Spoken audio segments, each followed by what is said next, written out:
May kalat mo dun sa kuhan, nasapon mo nang hindi maayos, makakabalo to sa mga kanal. Oh.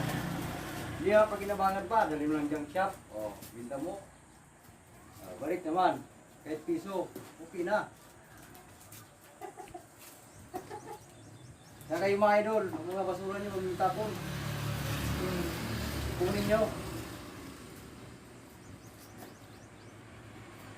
Oh. Bira na to, maya. Basta sa pera, madali lang yan.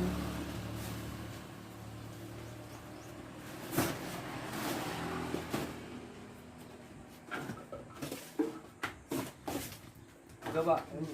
Diyan na ba? Diba, marami pa to. Oh. Yan. Ibinta ko dyan junk Mamaya, shop. pera na yan. Sayang. Kalat lang sa paligid. Pambiling gatas ng anak niya. Diba? Ganyan. Anak niya. Kagawin pa lang. Tapos na. Oh, tapos na.